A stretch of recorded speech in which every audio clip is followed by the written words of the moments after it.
First question is, how are dictionaries different from lists? Dictionary और list में difference बताना है.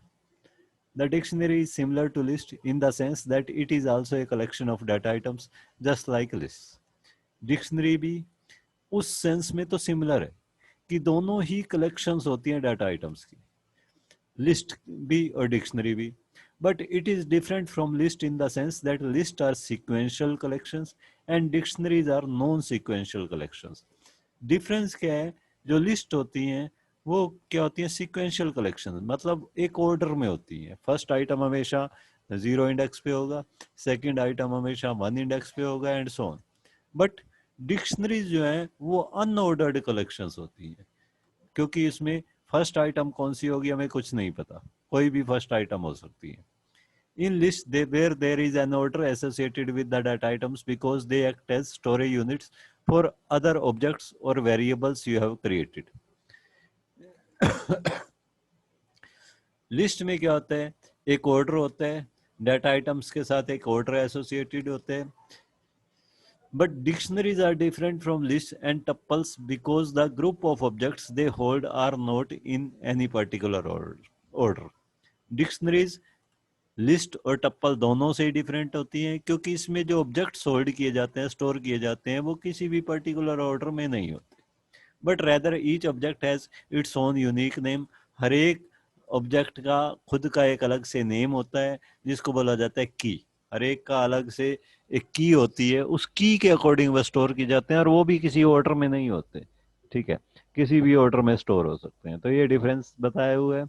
Second, how are objects stored in list and dictionary is different. ये actually question second कुछ और दिया हुआ है, आंसर कुछ और दिया हुआ है. सेकंड क्या है? How are objects stored in list and dictionary is different. पहले इसका आंसर देखो. द ऑब्जेक्ट्स और value stored in a dictionary can basically be anything, even the nothing type defined as none. जो ऑब्जेक्ट्स होती हैं या फिर वैल्यूज होती हैं, values stored in dictionary can basically be anything. जो वैल्यू होती है वो कुछ भी स्टोर की जा सकती है. वैल्यू में न्यूमेरिक भी दे सकते हैं, स्ट्रिंग भी दे सकते हैं, लिस्ट भी दे सकते हैं वैल्यूज के अंदर. But keys can only be immutable type object. लेकिन जो कीज होती हैं वो इम्यूटेबल टाइप होती हैं.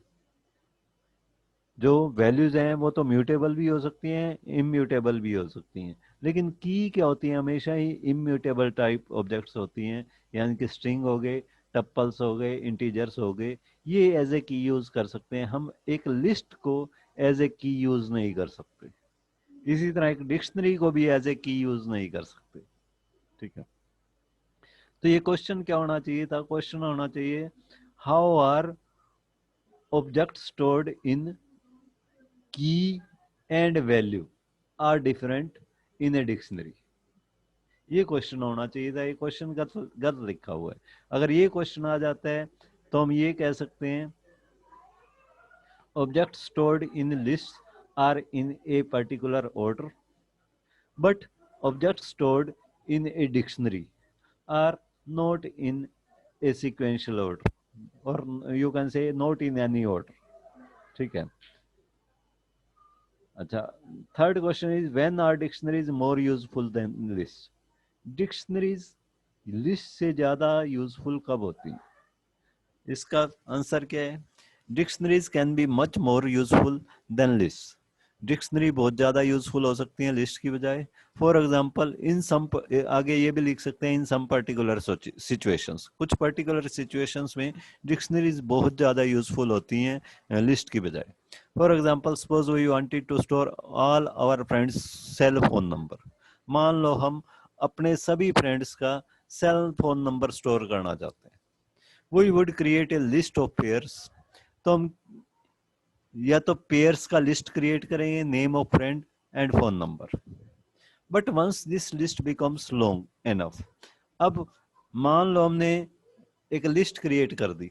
उस लिस्ट के अंदर हर एक एलिमेंट हमने क्या ले लिया? एक पेयर ले लिया. एक फ्रेंड का नेम, दूसरा phone number.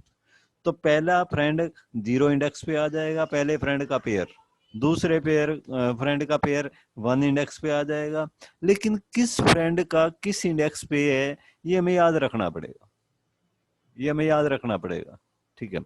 But once this list becomes long enough, searching this list for a specific phone number will get time consuming. लेकिन मान लो ये लिस्ट बहुत ज्यादा लेंथी हो जाती है, तो इसको सर्च करना क्या होगा, काफी टाइम कंज्यूमिंग हो जाएगा, क्योंकि हमें ये तो याद रहेगा नहीं कि कौन से इंडेक्स पे किस फ्रेंड का नंबर। Better would be if we would could index the list by our friends name. Better क्या होगा कि हम किसी तरह इंडेक्सिंग जो कर सकें वो फ्रेंड के नेम से इंडेक्सिंग कर सकें, ना कि 0 1 से। This is precisely what a dictionary does. और यही काम कौन करता है, डिक्शनरी करता है। इसलिए इस तरह की कुछ पर्टिकुलर सिचुएशन में डिक्शनरी हमेशा यूजफुल होती है, ठीक है। Next is, can sequence operation such as slicing and concatenation be applied to dictionaries? Why? जो सीक्वेंस ऑपरेशंस थे हमने लिस्ट पे भी किए थे, हमने टप्पल्स पे भी किए थे, हमने स्ट्रिंग्स पे भी किए थे, क्या स्लाइसिंग वाले हम स्लाइसिंग कर सकते हैं, कॉनकैटिनेशन कर सकते हैं, वो डिक्शनरी पे भी अप्लाई हो सकती हैं या नहीं?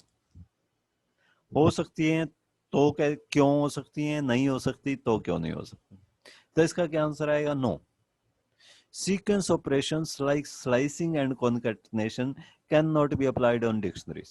Sequence वाले जो operations हैं वो हम डिक्शनरी पे अप्लाई नहीं कर सकते। क्यों?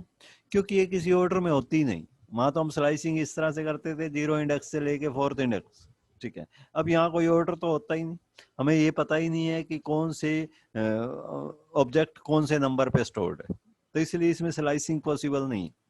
The reason being a dictionary is not a sequence. Reason क्या है कि डिक्शनरी जो है वो सीक्वेंस नहीं है, because it is not maintained in any specific order. इसको किसी भी स्पेसिफिक ऑर्डर में मेंटेन नहीं किया जाता। Operations that depend on a specific order can not be used. इसलिए कोई भी ऐसा ऑपरेशन जो कि एक स्पेसिफिक ऑर्डर पे होना है, उस ऑपरेशन को हम डिक्शनरी में नहीं कर सकते। कॉनकैटिनेशन जो होता है वो भी ऑर्डर पे होता है, मतलब पहले पहली आइटम ऐड होती है फिर दूसरी आइटम, ठीक है। और जो स्लाइसिंग होती है वो भी एक सीक्वेंशियल ऑर्डर पे होता है। तो इसमें कोई ऑर्डर होता ही नहीं डिक्शनरी में, इसलिए ये दोनों ऑपरेशन इसमें पॉसिबल नहीं, ठीक है। Next thing is, why can't list can be used as keys. List जो है उनको हम एज ए की क्यों नहीं यूज कर सकते? लिस्ट को हम एज ए की यूज क्यों नहीं कर सकते? सिंपल सा आंसर है, जो की है, की हमें किस टाइप की अलाउ होती है? Immutable type. But list is mutable type. List जो है म्यूटेबल टाइप होती है, ठीक है। So that is why a list can't be used as key. क्या आंसर लिखा हुआ है इसने? List can not be used as keys in a dictionary because they are mutable, क्योंकि वो म्यूटेबल होती हैं, ठीक है। And a Python dictionary can have only keys of immutable type. और पाइथन की डिक्शनरी में हमें क्या चाहिए होती है? सिर्फ इम्यूटेबल टाइप की हम डिक्शनरी यूज कर सकते हैं, म्यूटेबल कीज यूज कर सकते हैं, म्यूटेबल टाइप की नहीं कर सकते। इसलिए हम लिस्ट को एज ए की यूज नहीं कर सकते। If the addition of a new key pair value causes the size of the dictionary to grow beyond its original size, an error occur, true or false? ये क्या पूछ रहा है कि अगर हम एक नया की वैल्यू पेयर ऐड करें, ठीक है, जो कि डिक्शनरी के साइज को ग्रो कर दे, मींस डिक्शनरी के ओरिजिनल साइज से बियॉन्ड चला जाए, तो क्या कोई एरर आएगा? ट्रू और फॉल्स? तो कोई एरर नहीं आएगा। क्यों? क्योंकि जो डिक्शनरीज हैं वो म्यूटेबल टाइप की हैं। इसको हम श्रिंक भी कर सकते हैं, इसको जब भी हम चाहें ग्रो भी कर सकते हैं, ठीक है। जब भी हम आइटम ऐड करना चाहें ऐड भी कर सकते हैं कोई भी, और previously stored item, previously stored objects को डिलीट करना चाहें वो भी कर सकते हैं। तो इसलिए इसमें कोई एरर नहीं आएगा। तो इसका सॉल्यूशन क्या है? False. There can not occur an error because dictionaries being the mutable type, they can grow or shrink on and as needed basis। मतलब जब भी हमें चाहिए उनको ग्रो भी किया जा सकता है, इनको श्रिंक भी किया जा सकता है, ठीक। अब ये नेक्स्ट देखो, इसमें कुछ प्रोग्राम दिए हुए हैं, इनका रिजल्ट हमें बताना है। इस तरह के प्रोग्राम इस तरह के क्वेश्चंस जरूर होते हैं बोर्ड एग्जाम्स में। तुम्हें एक प्रोग्राम दिया होगा और ये बताना होगा कि इसका रिजल्ट क्या है। ठीक है, कोई भी प्रोग्राम दे देगा और उसको हमें बताना होता है कि इसमें रिजल्ट क्या है। ठीक है, इसमें क्या किया है देखो, एडिक्ट नाम की एक डिक्शनरी क्रिएट कर दी। इसमें कीज कौन सी ले ली, भावना, रिचार्ड, फिरोजा एंड अर्शनूर। उनकी वैल्यूज क्या ले ली, 1 2 10 20 की वैल्यू के पेयर्स ले लिए 4। फिर हमने क्या किया, टेम्प इक्वल 0, एक वेरिएबल ले लिया टेम्प, उसकी वैल्यू इनिशियली हमने क्या ज्यूम कर ली 0। ठीक, for value in a dict dot values, value एक वेरिएबल ले लिए इन एडिक्ट डिक्शनरी में क्या करेगा ये, पहले वैल्यू लेगा वैल्यू के अंदर, एडिक्ट डॉट वैल्यूज। सिर्फ एडिक्ट अगर लेते तो क्या लेता, ये की लेता। ठीक है, यानी कि फर्स्ट टाइम क्या लेता, Bhavna, second time Richard, third time Firoza. लेकिन क्योंकि हम ले रहे हैं for values in a dict dot values, तो एडिक्ट की वैल्यूज लेगा। वैल्यू लेगा, पहले वैल्यू लेगा 1, फिर लेगा 2, फिर लेगा 10, फिर लेगा 20। 1 बाय 1 लेगा जब फॉर लूप इटरेट करेगा, रिपीट करेगा। ठीक है, तो for value in a dict dot values कर क्या रहे हैं इस लूप में, temp equal temp plus value. ये हम एक स्टेटमेंट दे रहे हैं, temp equal temp plus value. First time जब लूप इटरेट होगा तो क्या होगा, वैल्यू नाम के वेरिएबल में क्या आ जाएगा, एडिक्ट की फर्स्ट वैल्यू क्या है, 1, 1 आ गई, 1 आ गई। ये क्या करेगा, temp equal temp plus value, यानी कि टेम्प इक्वल 0 + 1, क्योंकि पिछली टेम्प की वैल्यू हमने क्या ज्यूम की थी 0, 0 + 1, टेम्प की वैल्यू क्या आ गई 1। फिर वापस जाएगा, value in a dict dot values, value variable में सेकंड वैल्यू ले लेगा, सेकंड वैल्यू क्या होगी 2, 2 ले ली। ठीक है, temp equal temp plus value, temp की लास्ट वैल्यू क्या थी 1, 1 + 2, तो अब टेम्प में क्या आ जाएगा, 3 आ जाएगा, 3 आ गया। फिर वापस जाएगा for value in a dict dot values, अब वैल्यू में क्या लेगा, थर्ड वैल्यू यानी कि 10, 10 ले ली। ठीक, उसके बाद temp equal temp plus value, temp की प्रीवियस वैल्यू क्या है 3, तो ये क्या करेगा 3 + 10, 3 + 10 कितना हो गया, 13, 13 हो गया। फिर वापस जाएगा for value in a dict dot values, temp equal temp plus value, means अब फोर्थ टाइम वैल्यू में क्या लेगा 20, फोर्थ वैल्यू ले लेगा 20, temp equal temp plus value, तो टेम्प इक्वल टेम्प, टेम्प की प्रीवियस वैल्यू क्या थी 13 प्लस वैल्यू, वैल्यू फोर्थ इसने क्या ली 20, 13 + 20 33। अब ये सारी वैल्यूज खत्म हो चुकी हैं तो इस लूप से बाहर आ जाएगा, प्रिंट टेम्प, प्रिंट टेम्प का मतलब क्या प्रिंट हो जाएगा 33 प्रिंट हो जाएगा, ये रिजल्ट इसका क्या आएगा 33। तो हमें ये इसका रिजल्ट बताना होता है, ये 2-2 नंबर में भी आते हैं रिजल्ट बताने वाले। ठीक है, 1 नंबर में भी आते हैं। नेक्स्ट देखो, एडिक्ट इक्वल भावना 1, रिचार्ड 2, फिरोजा 10, अर्शनूर 20। सेम डिक्शनरी दोबारा से ली हुई है, कीज भावना, रिचार्ड, फिरोजा, अर्शनूर और values 1 2 10 20। Temp equal blank space, temp में क्या ले लिया, स्पेस ले लिया।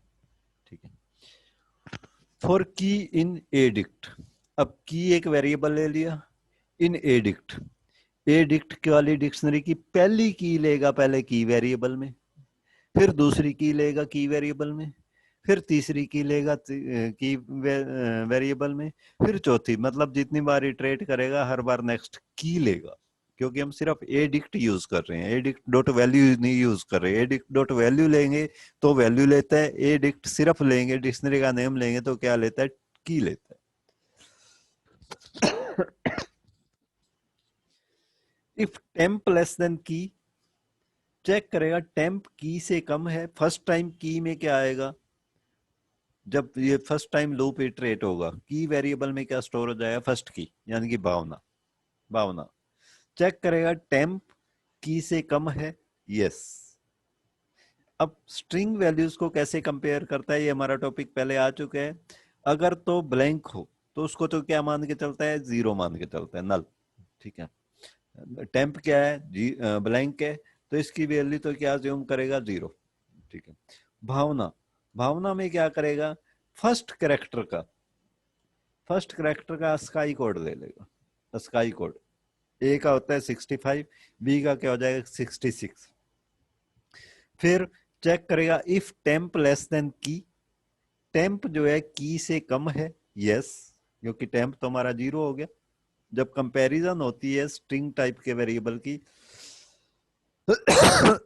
पाइथन ऑटोमेटिकली उनको क्या करती है, उनके स्काई कोड में, या एक्चुअली तो यूनिकोड में कन्वर्ट कर देती है, बट यूनिकोड और स्काई कोड सेम होते हैं एबीसीडी के। तो ये टेम्प लेस देन की है यस। यस के केस में क्या करेगा, टेम्प इक्वल की, यानी कि टेम्प में इसने क्या स्टोर करवा दिया, भावना। टेम्प में क्या आ गया, भावना, भावना आ गया। फिर वापस जाएगा, की इन एडिक्ट, नेक्स्ट की लेगा, मतलब की वेरिएबल में क्या ले लेगा, अब रिचार्ड, रिचार्ड ले लिया, रिचार्ड ले लिया सेकंड की। ठीक। इफ टेम्प लेस देन की, टेम्प में क्या है, बी का स्काई कोड, यानी कि 65, 65 सॉरी 66। और रिचार्ड में क्या होगा, दूसरा की क्या ली इसने, की में क्या होगा, रिचार्ड, रिचार्ड की स्काई कोड वैल्यू इससे ग्रेटर होगी, क्योंकि पहले ए की आती है, फिर बी की आती है, फिर सी की आती है, फिर डी की आती है, तो रिचार्ड की स्काई वैल्यू इससे ग्रेटर होगी। इट मीन्स टेम्प की से लेस है। अब मान लो दोनों जगह पहला करेक्टर बी होता, दोनों जगह पहला करेक्टर अगर बी होता, तो ये क्या करता है, नेक्स्ट करेक्टर को कंपेयर करता है, नेक्स्ट करेक्टर के स्काई कोड को ऑटोमेटिकली कंपेयर करता है। ठीक है, जब तक कोई डिफरेंट की नहीं मिल जाती, डिफरेंट स्काई कोड वाला आइटम नहीं मिल जाती। ठीक है, तो इसने अब चेक किया, इफ टेम्प लेस देन की, टेम्प में था भावना और की में हो गया रिचार्ड, तो भावना यानी कि बी आर से स्मॉलर है, तो ये क्या करे, टेम्प इक्वल की, यानी कि अब टेम्प में क्या आ गया, रिचार्ड। अब टेम्प में क्या वैल्यू आ गई, रिचार्ड, रिचार्ड आ गई। फिर वापस गया, फॉर की इन ए डिक्शनरी, के in a dictionary, a dictionary में नेक्स्ट की ले लेगा, फिरोजा, फिरोजा। इफ टेम्प लेस देन की, टेम्प में क्या था, रिचार्ड, लेस देन फिरोजा, नहीं है, नहीं है तो कुछ भी नहीं करेगा, वापिस नेक्स्ट वैल्यू पे आ जाएगा। ठीक है, फॉर की इन एडिक्ट, की में अब नेक्स्ट वैल्यू क्या ले लेगा, अर्शनूर, अर्शनूर, अर्शनूर। फिर चेक करेगा, इफ टेम्प लेस देन की, टेम्प में क्या था हमारे पास, टेम्प में था रिचार्ड, रिचार्ड में था, Richard less than Arshnoor, no, क्योंकि आर ग्रेटर है। ठीक है, नो तो यहाँ पे भी कुछ नहीं करेगा। फिर वापस जाएगा, वापस जाएगा तो अब लूप एंड हो जाएगा, लूप एंड होते ही बाहर आ जाएगा, प्रिंट टेम्प। अब टेम्प में हमारा क्या स्टोर रहेगा था, रिचार्ड, तो इसलिए हमारा ये रिचार्ड रिजल्ट में आ जाएगा। ठीक है, ये नीचे सॉल्यूशन शो किया हुआ है, फर्स्ट 33, सेकंड क्या हो गया, रिचार्ड, सेकंड हो गया रिचार्ड। ठीक है, थर्ड, थर्ड देखो, ए डिक्ट इक्वल भावना 1, रिचार्ड 2, फिरोजा 10, अर्शनूर 20। सेम डिक्शनरी फिर से ली हुई है, कीज वही भावना, रिचार्ड, फिरोजा, अर्शनूर, और वैल्यूज वही 1, 2, 10 एंड 20। के इक्वल भावना, वी इक्वल -1, के एक वेरिएबल ले लिया, उसमें क्या स्टोर करवा दिया हमने, भावना। ये लास्ट में डबल कोट्स क्लोज नहीं किए हुए, ये प्रिंटिंग मिस्टेक है, के इक्वल भावना में क्या होगा, लास्ट में डबल कोट्स क्लोज भी होंगे। ठीक है, v इक्वल -1, v की वैल्यू क्या ले ली हमने, -1। अब चेक किया, if k in a dict, if k in a dict, अगर k ए डिक्ट में है, तो k में क्या था, भावना, भावना है। ठीक है, क्योंकि ये जब ये चेक करेंगे की इन ए डिक्ट, तो ये क्या चेक करेगा, कीज में चेक करेगा। अगर हमने वैल्यूज में चेक करना होता फिर क्या करते, if K in a dict dot values, values function use कर देते, लेकिन हमने क्या करना है, कीज में चेक करना है।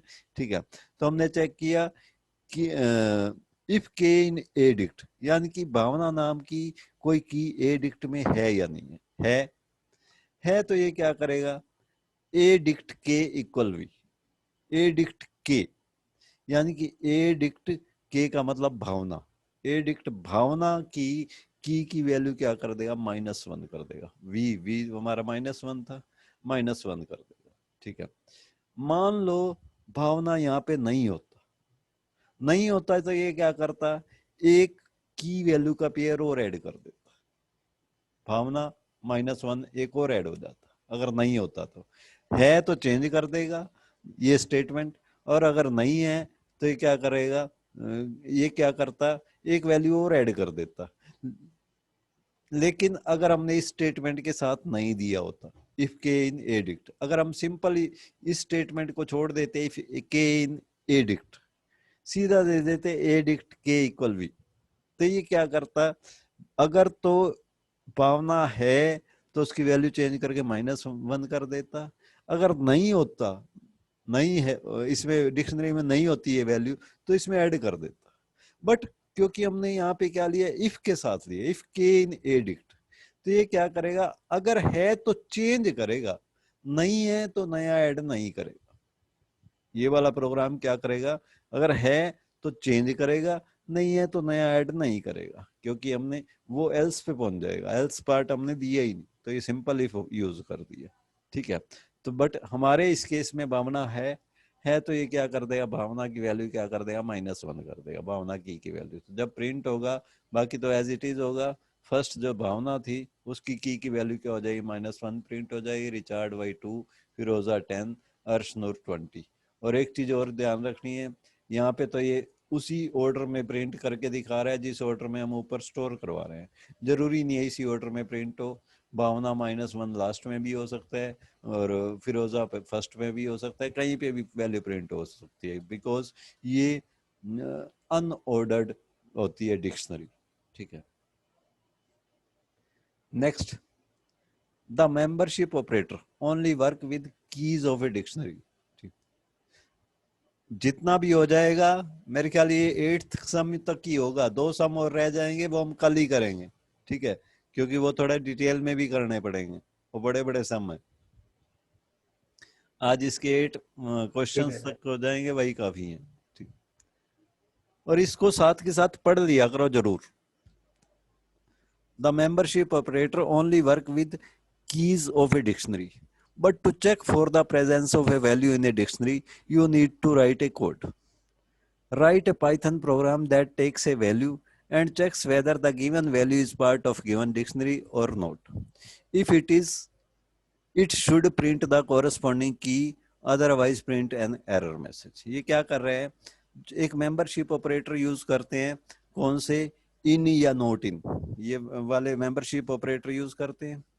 Only work with keys of A dictionary, ये सिर्फ डिक्शनरी की कीज के साथ काम करते हैं।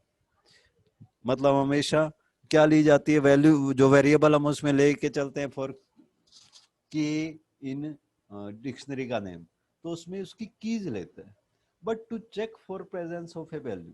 लेकिन मान लो हम किसी प्रोग्राम में एक वैल्यू की प्रेजेंस चेक करना चाहते हैं, ना कि की, उस केस में हमें क्या करना पड़ता है, एक कोडिंग करनी पड़ती है, प्रोग्राम लिखना पड़ता है। Write a Python program that takes a value, हमने एक पाइथन का प्रोग्राम क्रिएट करना है जो कि एक वैल्यू ले and checks whether the given value is part of given dictionary और नॉट, और चेक करे कि ये जो वैल्यू हमने इनपुट करवाई है वो डिक्शनरी में किसी वैल्यू में स्टोर्ड है या नहीं।